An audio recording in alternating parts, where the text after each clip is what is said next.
go ahead and start, welcome to our regular school board meeting for Monday, July 8th at 4 o'clock. We'll call this meeting to order and start with a roll call. Dubay, Here. Green, Here. Crop, Weathers, McAllister, Sorensen. Please stand for the pledge of allegiance. I pledge allegiance to the flag of the United States of America and to the republic for which it stands, one nation, under God, indivisible, with liberty and justice for all.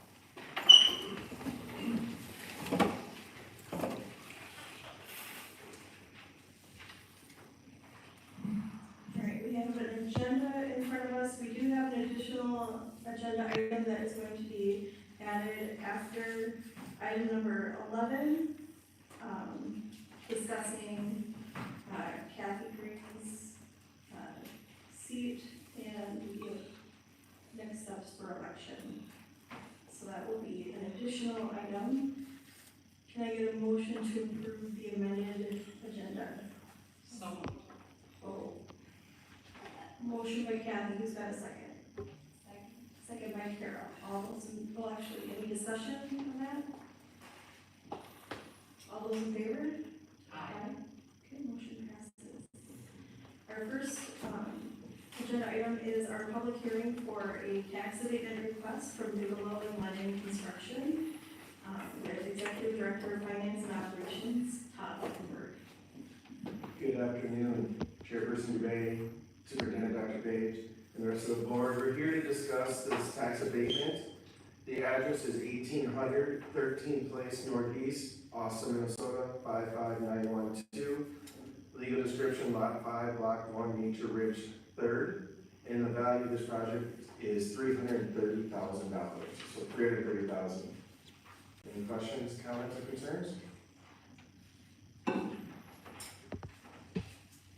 Is there a motion to approve the tax abatement request from Bigelow and Lennon Construction? Motion from Peggy, Second. second from Kathy. Any further discussion? Hearing none, all those in favor? Aye. Any opposed? Motion passes. Thank you.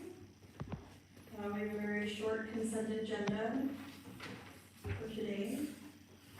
Is there a motion to approve the consent agenda? Motion from Carol. Second from Peggy. Any discussion? All those in favor? Aye. Any opposed? Motion passes. We're going to go through a few action items with our Director of Finance and Operations. The first item is the request for the approval of the 2024 Truth in Taxation hearing date. Thank you. Minnesota Statute 275.065 Subdivision 3 requires school districts to discuss their payable 2025 levy and the 2024-2025 budgets at a regularly scheduled school board meeting and allow the public to speak. This meeting has to take place after 6 p.m. and the district will adopt the final levy at that same meeting. So what we're asking for is at a regularly scheduled board meeting on Monday, December 9th, 2024, to set that as our truth and taxation date. Is there a motion to approve the 2024 Truth in Taxation hearing date? Motion by Peggy, second by Carol. Any discussion? All those in favor? Aye. Any opposed? Motion passes. The next action item is a request for the approval of the dairy contract for 2024-25 school year. Thank you. Bids were due for the 24-25 school year. We're due on June 24th, no later than 2 p.m. We received 2 bids, Kent's and Diversified Foods, Inc. Tanner, Food Service Director, and myself reviewed the bids, and the bid, we based it on the Echo half pint sizes. So we are here tonight requesting the board award the contract to Kemp's out of Rochester, Minnesota for the next school year. Is there a motion to approve the 24-25 dairy contract?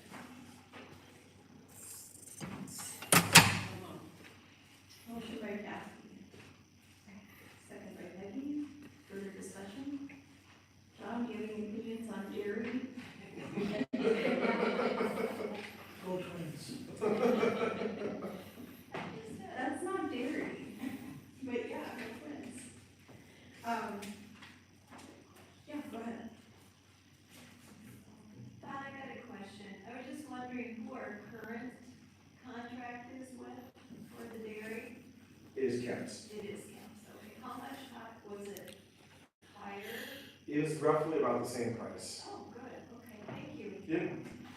All right, any further discussion? All those in favor? Aye. Any opposed? Motion passes.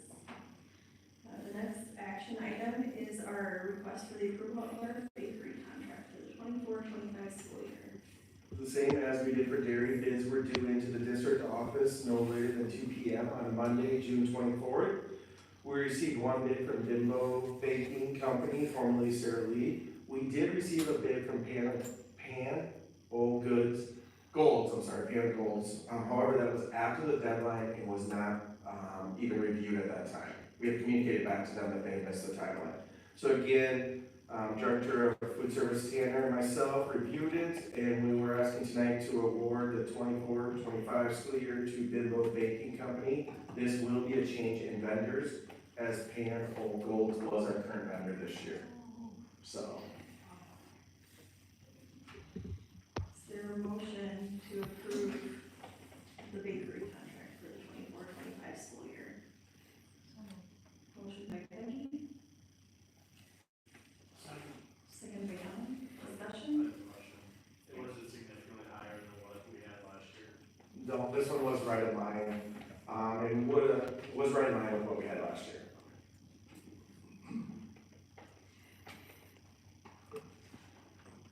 Any other discussion? All those in favor? Aye. Any opposed? Motion passes. Next, we've got the request for the approval of our donations. Thank you. School districts receive donations from private individuals, public entities, and trusts on a regular basis. The district has implemented school board policy 706, acceptance of gifts. We are here tonight to ask the board to accept the following gifts that meet this policy. First, United Methodist Church, $500 for community ed. Westminster Presbyterian Church, $1,000, community education. VFW Post 1216, $750, Austin High School marching band. Is there a motion to approve the donations? I make a motion to approve the donations. Motion by Don, second by Kurt, any discussion? All those in favor? Aye. Any opposed? Motion passes. Thank you. All right, we are going to jump into a long list of policies modified to reflect the 2024 Minnesota legislative changes. Superintendent Page. Chair debate, members of the board. The updates listed on the board agenda quote directly from new Minnesota laws and other legal resources or clerical updates that do not affect the substance of policy. The school board is using a single meeting pursuant to MSB and our policy 208 to approve these. I would like to mention one of the policies, 524, which includes now our cell phone procedures. We're still waiting for guidance, but we'll be back with the board here in the school year to have a separate cell phone policy. But our current policy, 524, reflects the cell phone procedures that will be directed from the board to the superintendent to develop those for the coming school year. Dr. Page, can you explain what you mean by the word guidance? Yes, so it's reflective in the current policy 524 for the board to direct the superintendent to develop policies and procedures for cell phone use in our buildings until a separate policy is developed. That'll be coming from our two principals associations in concert with MSBA later this school year. We'll probably see that before or in March of 25.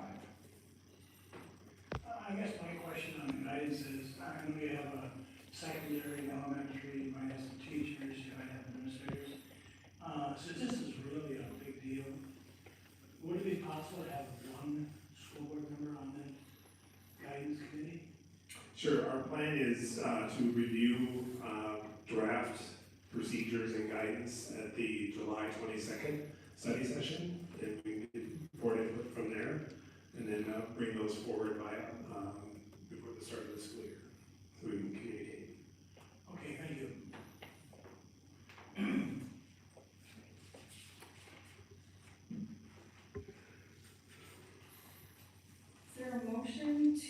approve the policies modified to reflect the 2024 Minnesota legislative changes. Move. Motion by Evan, I'll second. second by Don, discussion. There's one policy in there, and I know you're gonna sound like I maybe stopped up Maple View for a couple minutes before the meeting, I didn't. But it's one on public transportation, taking students to school. And, we've talked a little bit about that book by Jonathan Haidt, I think it's called The Anxious Generation. And there are a lot of things that are germane to public schools, and one of them, in my opinion, as a bus driver, not only for Smart Bus, but when I was a teacher, I also drove bus, is the importance, I think, of, public transportation. And, if I'm not mistaken, I think you can you, take these school board association amendments, policy and, amend them? I mean, I wouldn't be opposed to us just saying that students in K through 5 should ride the bus. You know, I mean, I know that's really weird, but I mean, I think it's so important. You see so many kids going to school by themselves. Even Jonathan Haidt said, okay, we'll compromise. We'll have Kathy and you, Carol, and me and Ellen, and we'll take our kids to school, and we'll drop them 5 blocks off from the school, and they can walk to school together.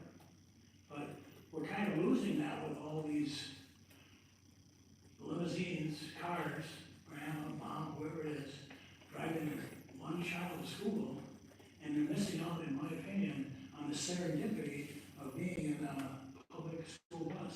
As a matter of fact, I just read an interesting article about the demise of the yellow school bus. The question might be, in 5 years, will there be a yellow school bus to transport kids to school? But that's just, I just think it's important, and I'll stop there.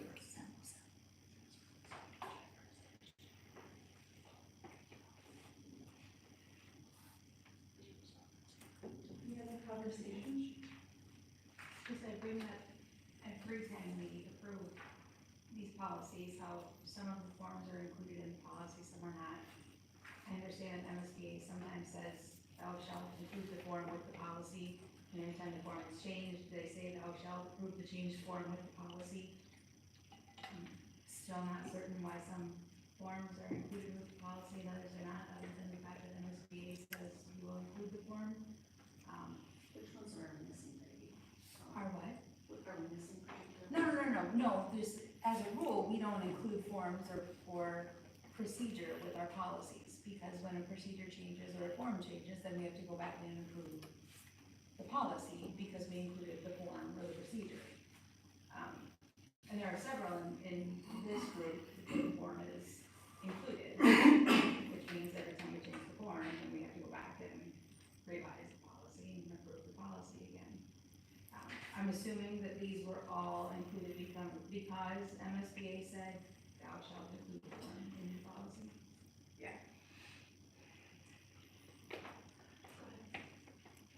Can we, this list is long. Very. Can we pull specific, policies out for discussion and then maybe approve the rest of them? Okay, I would like to pull 606.5, the library materials reform. Item 10. Okay. Are there any others that we want to pull out to approve separately? And have conversations about? That was the one I would have like pulled to. I do have a question on 416. Okay. It's talking about the testing program manager. And I just had a curiosity question. Who is our testing program manager for the alcohol and controlled substances? So that would come from the Office of Human Resources.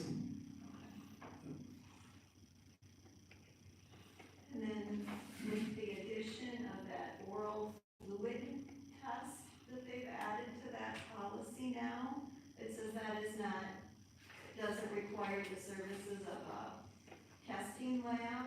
Where's that testing done then? We would use our district nurse to provide that in a confidential setting. Okay, perfect, thank you. Was that a line by, did I pull that transportation one out? Would you like to? Well, no, did I pull out, or did I just talk about it? You just talked about it. Do you want us to pull it out? Well, I mean, I don't have much more to say about it, but I mean, I don't want to delay, but I don't want to take up everybody's time. I just want people to know how I felt. And furthermore, you know, if down the line, if with guidance, you decide, and you come to us for approval to say there are no cell phones in Ellis, there's gonna be a lot of, I'm not saying backlash, but there'll be a lot of response to that, not only by students, but also by parents. A lot of parents are gonna be concerned about it. And whatever you do, I don't know what it's gonna be, but, it's the same thing, you know, what's the heavier lift? Saying no cell phones, or you must drive the bus to school, you know, it's just, they're both heavy lifts, and they're both, in my opinion, reasonable.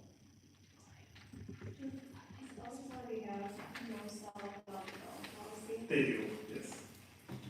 Is it adhered to? Very well. Yeah. So ultimately, the cell phone concerns will likely be the most noticeable at the high school, correct? Yes. Most parents would, just anecdotally, I can tell you, at other schools, I've seen students siloed in their cell phones. Yeah. So, I mean, it's not, matter of fact, I just read something about TikTok, where 8th graders were, TikTok, so eighth grade is, it's a big deal for 8th graders as well. You're right, primarily high school. Yeah, I think, so I know that we will be talking about a cell phone policy in depth coming up, so I think that that's more to come. We'll be talking like this month. And that's by statute. That's correct. The transportation's not by statute. No. It's just a whim. Transportation is, like, are you talking about not wanting to use the 1 mile? No. Or you're expecting If I everyone? were a king, I'd just say, every You just want to everybody, require everybody? eighth grade takes the bus. I heard it, it really is sad to see these buses right now, and they're not real populated. We're spending a lot of money building buses, and it just gets you, but it gets just a green line, and maybe if I run for school board in 2045, you might be able to do this, but right now, I just want to air it out, okay? Let's pull out, Okay, we'll pull out the library materials. Are there any other policies that anybody would like to pull out for the conversation? No? Okay, so I'm going to, we get a motion, did we do a motion in a second? We did. Okay, further discussion on the large group of policies. All those in favor of passing, of approving the policies modified to reflect the 24 Minnesota legislative changes? All those in favor? Aye. Any opposed? Okay, motion passes. Now we're gonna take a look at the library materials, 606.5, which is item number 10U on our agenda. Kathy, do you have comments? Yes, looking at this, we went over this particular policy, although not this policy, but a similar regarding library materials a couple months ago. With that, we had quite a conversation. This is a different policy. It has been edited in many ways. The one thing that I do not see is, we had a discussion making the previous policy in line with what we had for our technology policy regarding statute on obscenity and pornography. I do not see that within this. That one had a list of things of why not a particular library item could be challenged. And so looking at this in design of this, I think that it could be corrected if, under item 4, by the selection of library materials, there could be an item 7 that would speak to the idea that materials brought into the library. And I wasn't able to find a statute, just looking here the last couple minutes, but if we could line that up with what we currently have in our technology policy. And so I would like to see that we have some statement regarding pornography and obscenity that relates to the technology that we already have in place. There's quite a bit in the, I think the student publication policy about, obscene, pornographic, And children accessing it with technology. they don't even, as a matter of fact, they scratch the word publication and they put in place of the word media, so it's everything. It's mass media. I think back in the old days when they actually first started talking about that P word, they used the word print, which covers the whole gamut. But that publications one, does talk a lot about that, what you're talking about, and it's unfortunate it's not in the library one, or it should be. Right, and I think just continuity through the policies, I would like to see that we do something with that. Do we have time to do that before this one needs to be? Yes, I can work on that and bring that back for the 22nd for review. Okay. And see where we're at, and we can have it on the agenda then, or for the August 12th regular session, if it needs some more work. Okay. That would be great. So we're not voting, going to vote on the library materials policy this evening, correct? Everybody's on the same page? Carol's, I just had a couple comments about that too, the first time that we had reviewed it. Because I had asked, or thought it would be beneficial if, like, in that, on page 1, where it's the,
start dictating who the community members should be, which type of community members should be, and what their qualifications are, I think we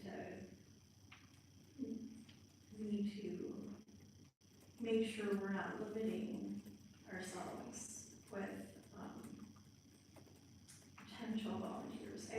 If a clergy member of some sort volunteers to participate, I don't think that's gonna be nobody's gonna turn them down because of that. But I think we don't want to say, well, we can only allow it to be one person from this profession and then another person from the religious profession. Does that make sense? I think they might volunteer to be on the review committee as a citizen as opposed to being. Right, that's what clergy. I was wondering if it would fit into the 2E, where it says 2 members of the school district community with no direction with the request for reconsideration. Yeah.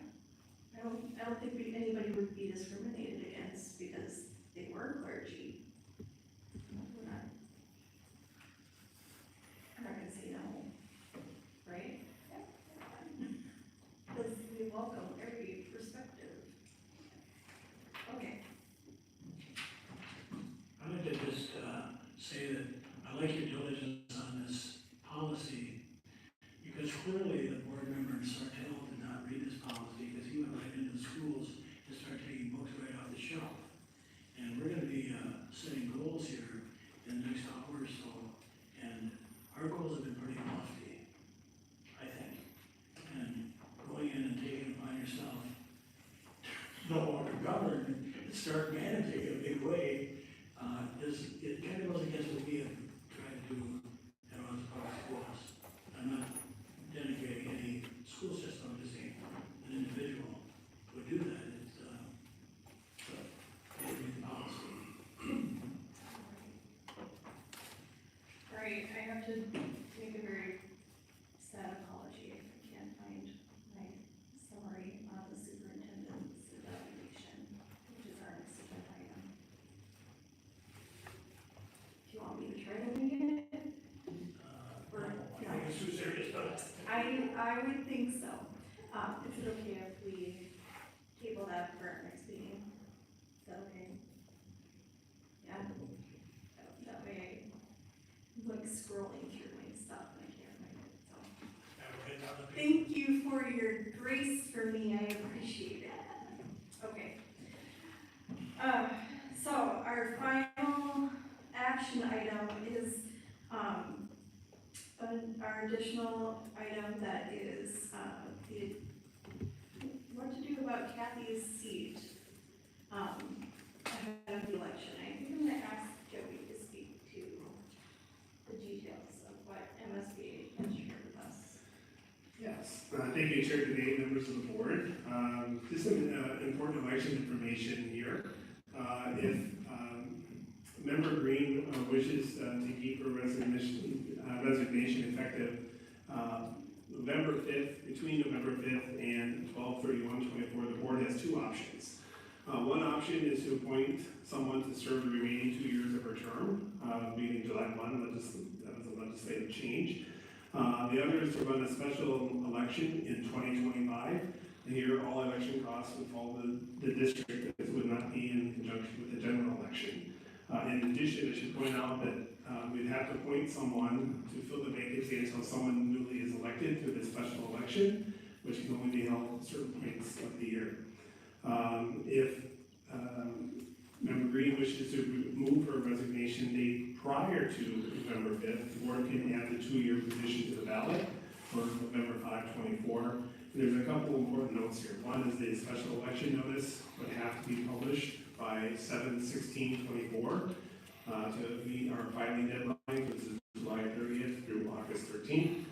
This special election would require a formal board approval, which means we'd have to approve the resolution tonight, so we can hit the 2 p.m.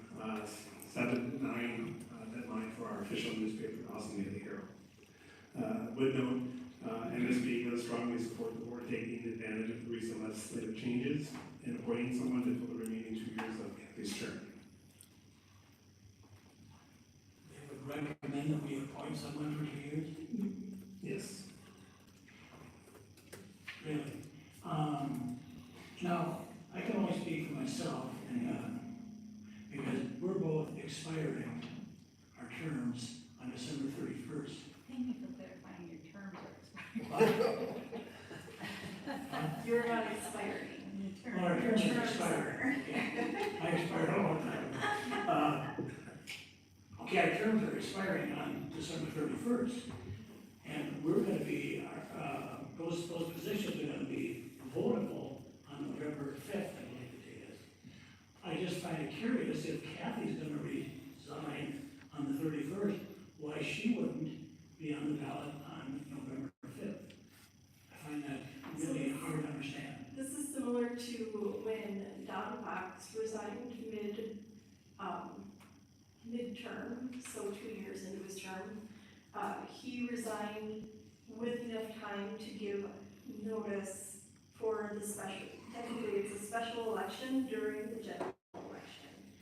And I think what has changed in our since the July 1st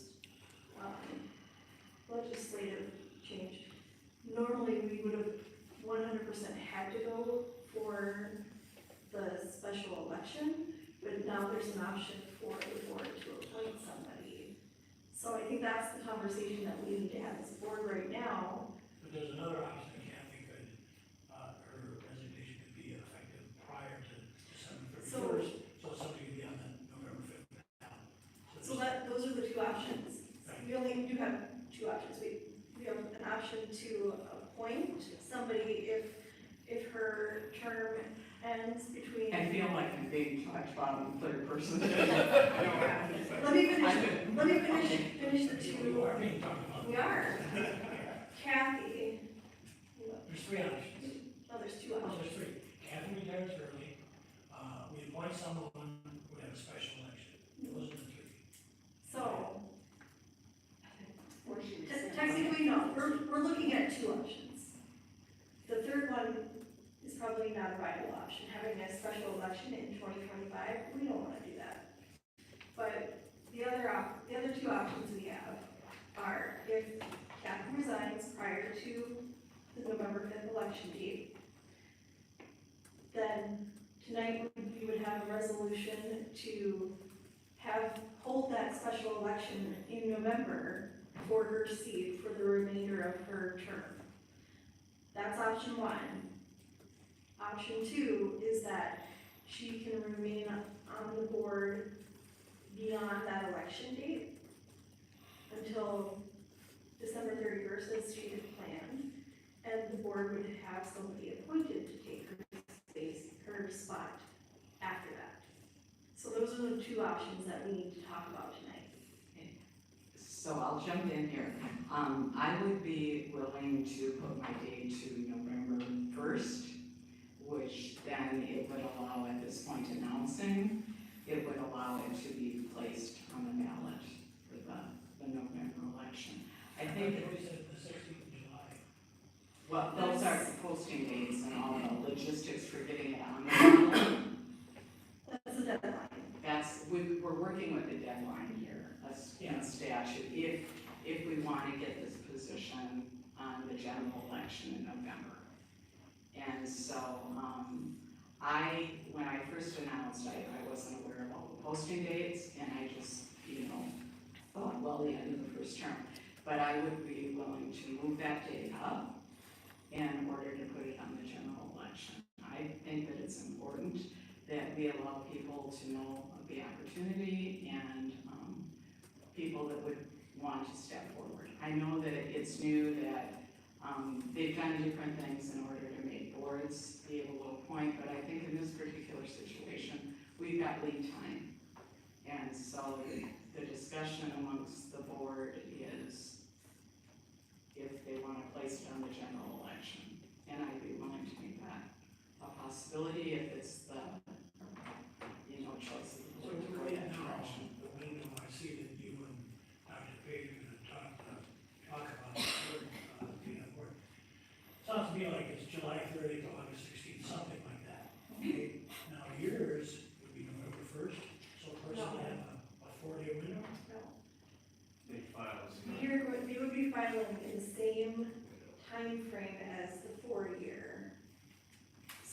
like when Don Fox, retired, when Katie was elected for her, that 2 years to finish it out, and she was sworn into the board, prior to. Yeah, no, that's fine, but the way you said it, I thought, you might, the way you talked about it, there would be a 4-day window or something. No, it And would that's just not the mean her case. seat would be open for 4 days. So it's gonna be no prior to meeting that week.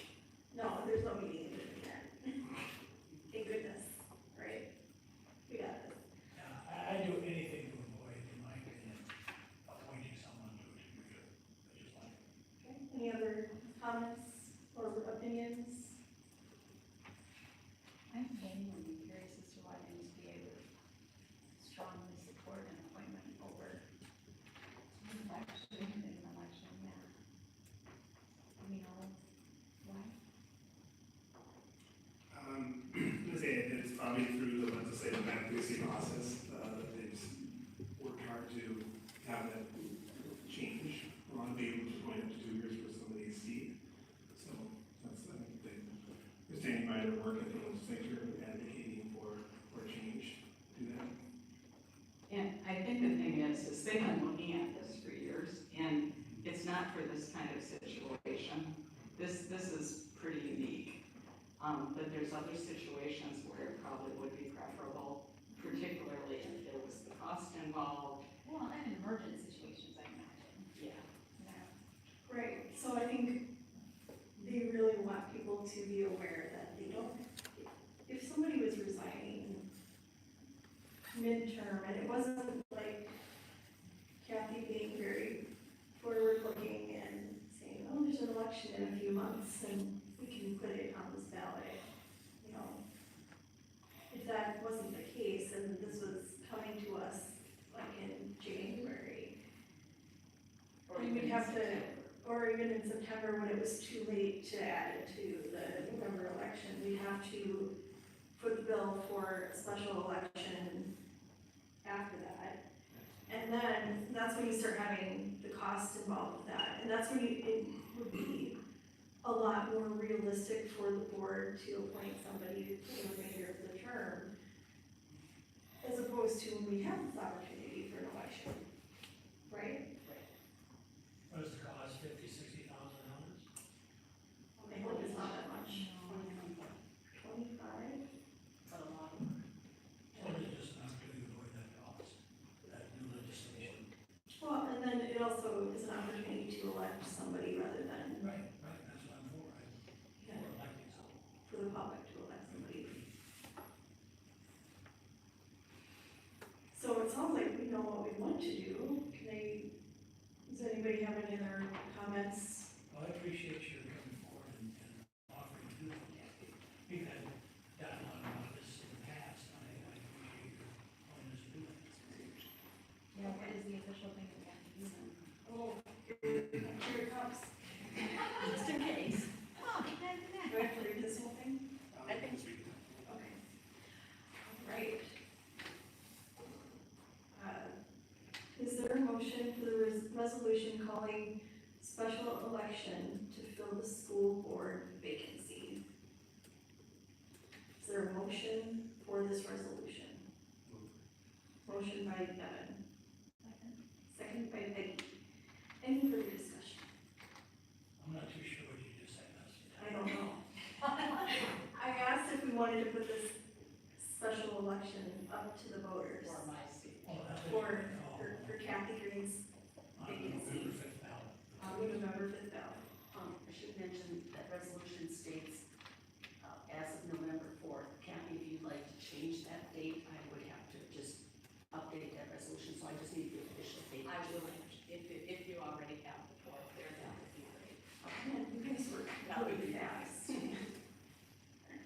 Okay, so Evan made a motion. Peggy made a second. We all know what we're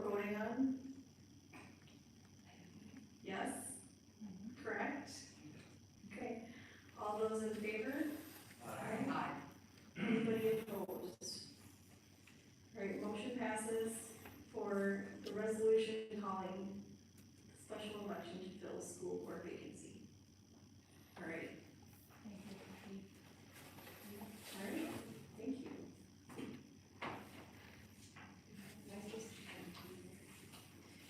All right. Thank you for all the things. We're gonna be, we're gonna give a reminder that our school board study session is scheduled for 4 o'clock Monday, July 22nd in the district office conference room. And at this point, we are going to take a pause and move our meeting to the district office conference room, which is located at 401 3rd Avenue Northwest. Board member CC Crop will join the meeting via Teams from the address listed on the top of the agenda. And we will all see you all over there. Can I just, is it too late to say something? For now, say something Well, more. but I want people in the world to hear this, because it has to do with the election. Like, it's me. It's me. Okay. Well, I mean, I just want to encourage people who are watching this. We have at least, it sounds to me like, 3 board positions open for election on November 5th. And we really need people to come to these meetings that Dr. Page and Chair Dubay have and find out, or talk to board members, or go down to the office, but find out we need you to serve and be a member of the school board, because we have a lot on our big agenda going forward, and we need quality people, and there are a lot of people out there that would fill these positions, so. Sure. And along with that being said, I think that if you're a parent of an Austin student, step forward. I hear from a lot of parents that they're busy, and we know how busy parents are. But that's an area that we really could, use some interest within the board. I started when I had 5 kids, and I was busy at the time, but I really had a passion for seeing what was happening in the schools and the classroom. And there's a lot of good things happening in Austin Public Schools, so. And just for clarification, that there are going to be 4 open seats on our, on the ballot. There are 3 terms that are expiring. The terms of Don Mothers, Evan Sorensen, and CC Crop, and a special election for the remainder of Kathy Green's term. So there will actually be 4 seats that are up for election on the November ballot. All right, now we will take a pause and take a debate. Thank you all.